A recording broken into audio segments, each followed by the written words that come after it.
में बहुत उत्साह है। जब अक्षत कलश वितरण किए गए, वेद मंदिर से सबको वो कलश दिए, तो उस दिन मैंने लोगों के उत्साह को देखा। लोग अपनी जम्मू की वेशभूषा, डोगरी पगड़ी डाले हुए, गले में पटके डाले हुए, और जैसे दुल्हन को ले जाने के लिए गाड़ियां सजा के निकलते हैं लोग, उसी तरह अपनी अपनी गाड़ियों को इतने सुंदर ढंग से फूलों से सजा कर लाए कि इसमें हमारे भगवान की भूमि से जो अक्षत आए हैं, और घर घर हमने वो निमंत्रण पहुंचाना है, उन अक्षतों को लेके वहाँ झूमते, नाचते, गाते और भगवान का जय घोष करते हुए निकले, तो ये मंदिरों के शहर का प्रभाव ही है। जम्मू वासियों के लिए यही है कि हम शीर्ष पर हैं, भारत के नक्शे में सबसे ऊपर हमारा स्थान है। और इस कार्यक्रम में भी जब इसके समाचार छपें तो हर जगह एक ही हेडलाइन हो कि जम्मू अब भी शीर्ष पर रहा और सबसे सुंदर भगवान के प्राकट्य का उत्सव, उनकी स्थापना का उत्सव जम्मू में। नमस्कार, आप देख रहे हैं जेके लाइन न्यूज़ और मैं हूं विकास शर्मा।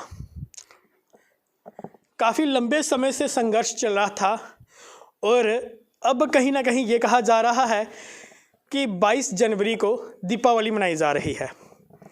चलिए उसी सब पर बातचीत करेंगे। और जिस तरह रामलला पिछले काफ़ी लंबे समय से ये कहा जा रहा था कि वो अपने घर पर नहीं थे, अब प्रतिष्ठा 22 को प्राण प्रतिष्ठा हो रही है और उसके बाद वो अपने गृह में प्रवेश करेंगे। लोगों के लिए, वो आम जनता के लिए भी खोला जाएगा। इसमें अहम जो भूमिका रही वो संत समाज की रही। संत समाज ने काफ़ी सारा संघर्ष किया और उसके बाद अब कहीं रामलला जो हैं वो उनके अब प्राण प्रतिष्ठा हो रही है। इसी सब पर बातचीत करने के लिए मेरे साथ स्वामी हृदयानंद गिरी जी हैं। इन्हीं से जानेंगे। स्वामी जी नमो नारायण। नमो नारायण जी, जय श्री राम। स्वामी जी, कितने हर्ष की बात है कि अब 2024 में 22 जनवरी को दीपावली भी मनाई जा रही है और रामलला का प्रतिष्ठान भी हो रहा है। इससे ज़्यादा हर्ष मेरे जीवन में तो कुछ हो नहीं सकता, क्योंकि जब से रामलला टेंट में विराजमान हुए तब से लेकर, और ये स्वप्न था और हम सोचते थे कि हमारे जीवन में साकार होगा भी या नहीं होगा, और हमारा भाग्य है कि हम जब वो ढांचा तोड़ा गया उसके भी साक्षी थे, और अब इस कार्यक्रम के भी साक्षी हैं, जिसमें भारत के अनेक संतों में से केवल 4000 संतों को चुना गया है, और हमारे प्रदेश में केवल 40 संतों को निमंत्रण आया है।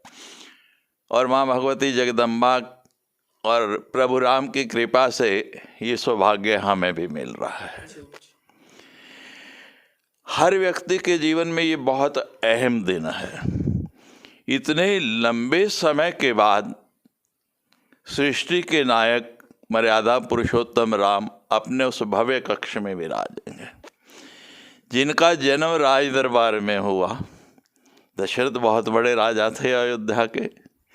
त्रेता युग की अयोध्या आज की अयोध्या से बहुत बड़ी थी, बहुत विशाल थी, और अभी पुनः वैसा ही सुंदर, वैसा ही भव्य, वैसे ही विशालता को लिए हुए, वैसी ही महिमा को लिए हुए, वैसे ही वैभव को, वैसे ही आकर्षण को लिए हुए जो भगवान का मंदिर बनाया गया है, जिसमें वो 22 जनवरी को विराजमान होने जा रहे हैं, एक बिल्कुल उसकी प्रतिलिपि है। और साधुवाद है उन सभी लोगों को जो इसके निर्माण में लगे हुए हैं। और मैं कहता हूँ कि केवल संतों को नहीं, एक एक कार सेवक को, एक एक हिंदू को जिसके मन में ये भावना थी, इसके पूर्ण होने का श्रेय जाता है। किसी का भी योगदान कम नहीं है। किसी ने मन से दिया, किसी ने तन से दिया, किसी ने धन से दिया। हर व्यक्ति की भावना इसमें जुड़ी हुई थी। अब ये स्वप्न साकार होने जा रहा है। आपने कहा कि 22 जनवरी को दीपावली मनाई जाएगी। जब भगवान राम को 14 वर्ष का वनवास मिला, तो 14 वर्ष के वनवास के बाद भगवान जब अयोध्या वापस आए, तो जन जन के, सभी अयोध्या वासियों में उनके प्रति इतनी भावना थी, उनसे मिलन का इतना उत्साह था, इतना प्रेम था कि उनकी इच्छा थी कि घर घर के बाहर दीप प्रज्वलित हो।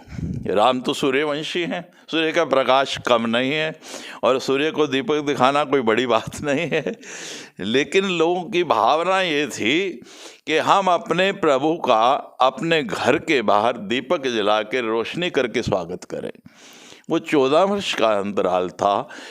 इस बार तो भगवान 500 साल के बाद अपने उस कक्ष में विराजमान हो रहे हैं और वो दिवाली हर साल हम मनाते आए, आगे भी मनाते रहेंगे, आती रहेगी। लेकिन ये दीपावली जीवन में एक बार आने वाली है और हम इसके प्रथम साक्षी बनने वाले हैं। जितने भी भारतवासी हैं या विदेश में हैं, दुनिया के कोने कोने में तैयारियां हो रही हैं। सभी लोग इतने उत्साहित हैं और हमें तो भगवान की कृपा से 2 बार जाने का अवसर मिल रहा है। अभी 11 तारीख को भी वहाँ एक कार्यक्रम है, उसका भी निमंत्रण है, और फिर 19 को जो 22 का कार्यक्रम है उसके लिए भी निमंत्रण है।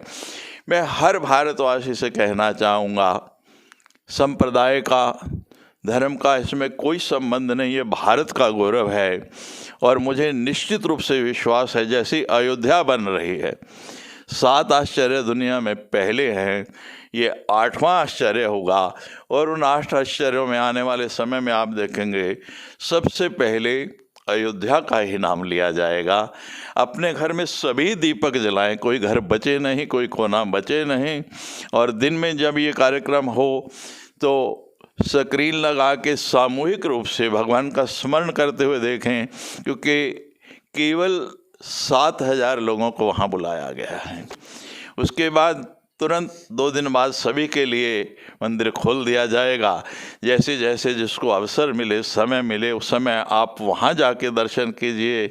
लेकिन 22 को व्यवस्था की दृष्टि से सबको अपने अपने घर में ही दर्शन करने। चलिए स्वामी जी, जम्मू को मंदिरों का शहर कहा जाता है और मंदिरों के शहर में किस तरह लोग विशेष करके ये दीपावली जो है मनाएं? जम्मू में बहुत उत्साह है। जब अक्षत कलश वितरण किए गए, वेद मंदिर से सबको वो कलश दिए, तो उस दिन मैंने लोगों के उत्साह को देखा।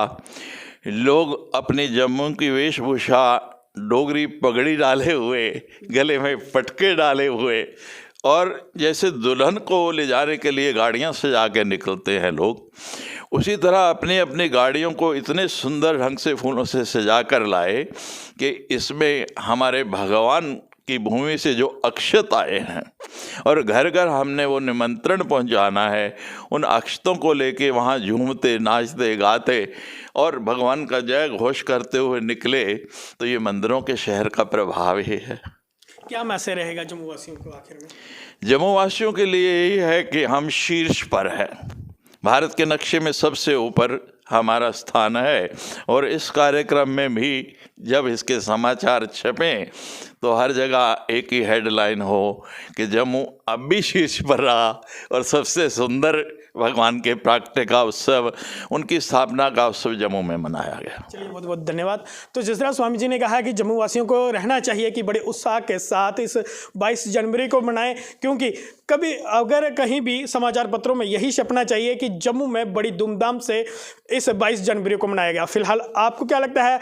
अपने महत्वपूर्ण कमेंट जो है कमेंट बॉक्स में जरूर दीजिए। फिलहाल के लिए इतना ही, और भी लेटेस्ट अपडेट के लिए आप बने रहें और देखते रहें जेके लाइव न्यूज़। मुझे यानी कि विकास शर्मा और कैमरा पर्सन आदित्य को दीजिए इजाज़त। नमस्कार, जय हिंद, जय भारत, जय जम्मू कश्मीर।